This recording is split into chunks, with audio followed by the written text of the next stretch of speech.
다음 글을 읽고 물음에 답하시오.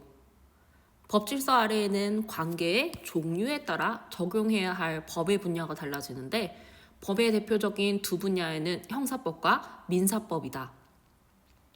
형사법은 국가와 범죄자 간의 법률 관계를 규율하며 민사법은 개인과 개인 혹은 개인으로 인정되는 법인과의 관계에 적용된다. 법질서는요, 형사법과 민사법으로 나눌 수 있다라고 얘기를 하고 있습니다. 일문단은 관계의 종류에 따라 적용되는 형사법과 민사법에 대한 이야기를 하고 있어요. 형사법의 목적은 사회질서 유지 및 범죄 처벌로 공익을 위해 국가가 범죄자에게 형벌을 가한다. 여기서 형벌은 생명, 자유, 명예, 재산 등에 관한 기본권을 박탈하는 것을 내용으로 한다. 민사법은 개인 간 분쟁 해결 및 개인의 권리 보호를 목적으로 한다. 사건 당사자들이 평등한 관계임을 전제하고 손해와 이익을 조정하여 당사자 사이의 수평적 균형 관계를 회복시키고자 하는 것이다. 그러므로 소송이 진행될 때 형사법과 민사법의 소송 당사자와 소송 내용은 상이할 수밖에 없다. 이 문단은 형사법과 민사법의 목적에 대한 이야기였습니다. 형사법은요, 국가 범죄자 형벌 관계고요. 민사법은 개인과 개인의 내용이고요. 권리 보호가 핵심이다 라고 이야기하고 있네요. 3문단 살펴보도록 하겠습니다.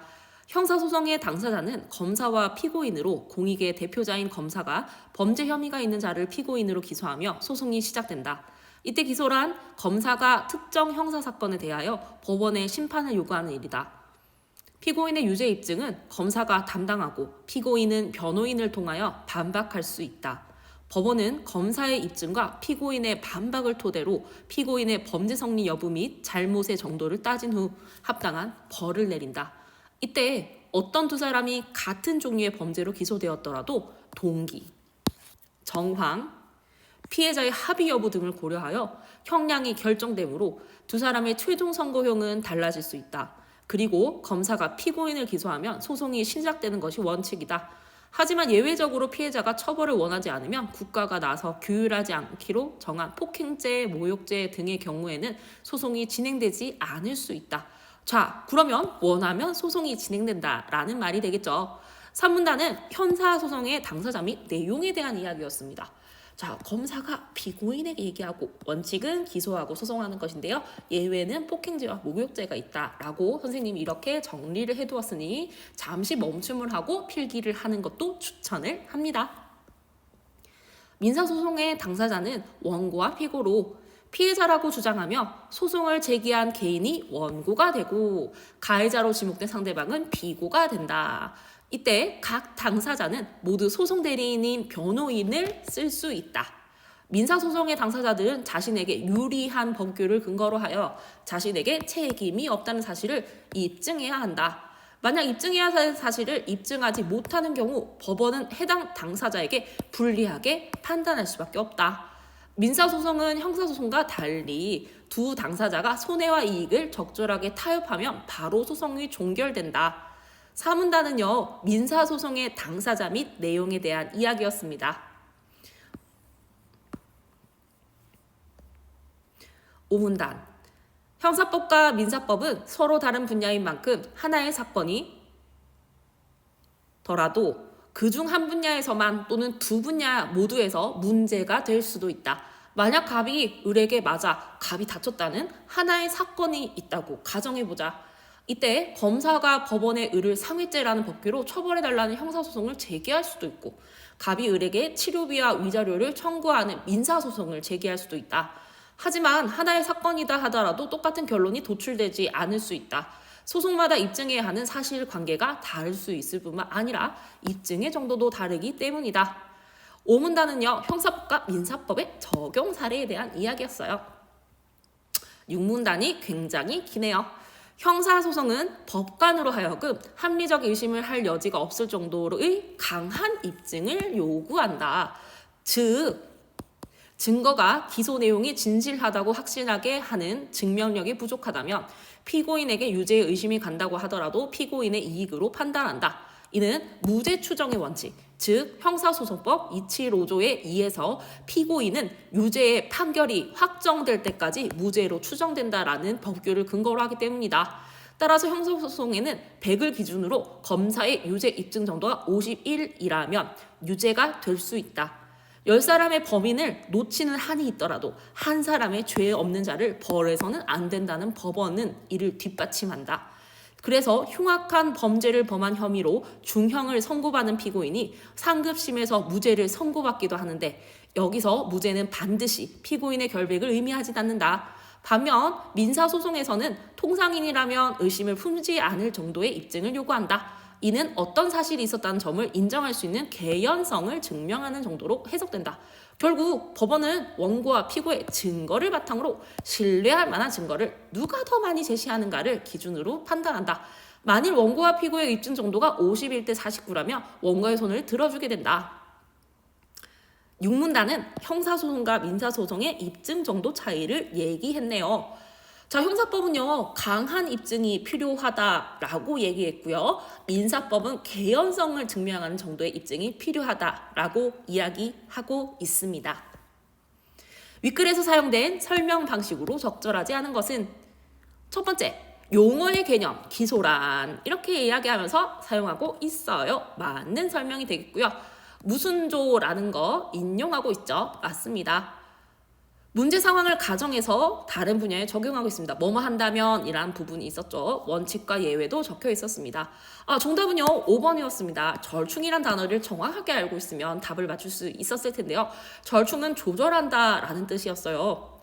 5번은 전혀 상관없는 거였고요. 서로 다른 분야를 소개하는 것을 찾으면 되었습니다.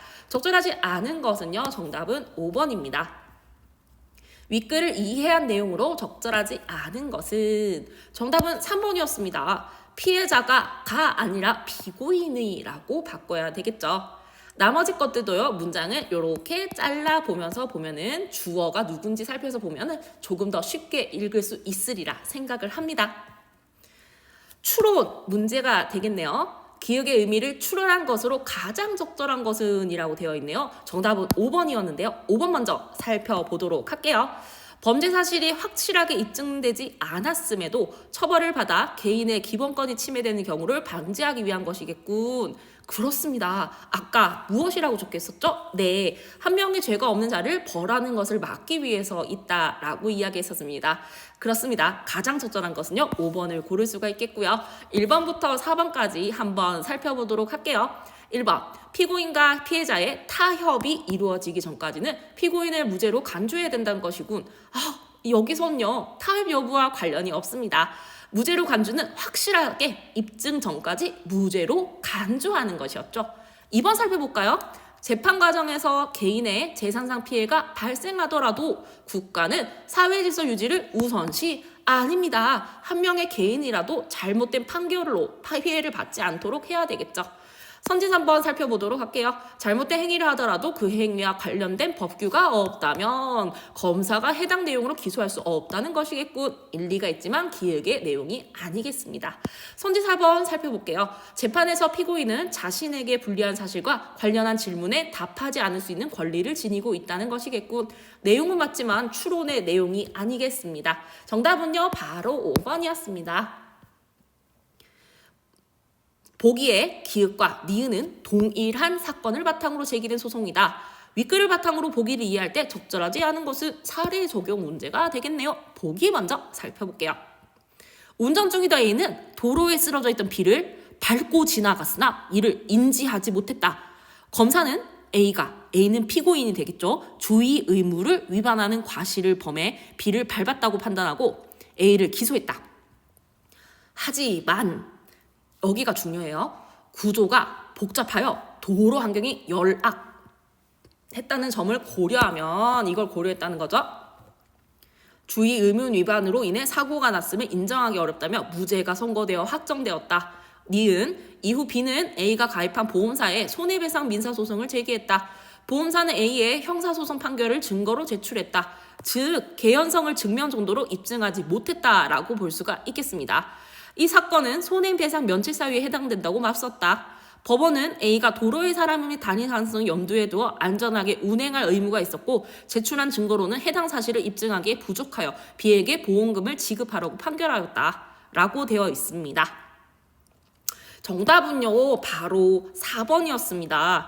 기억에서는 도로에 쓰러져 있던 B의 과실이 크다는 것이 아니고요. 구조가 복잡하여 도로 환경이 열악했다는 점을 들어서 라고 얘기했죠. 이 부분이 틀렸고 빨간색 부분은 또 맞는 설명이 되겠습니다. 정답은요 바로 4번이었습니다. 문맥상 A에서 E와 바꿔쓰기에 적절하지 않은 것은 정답은 바로 3번입니다.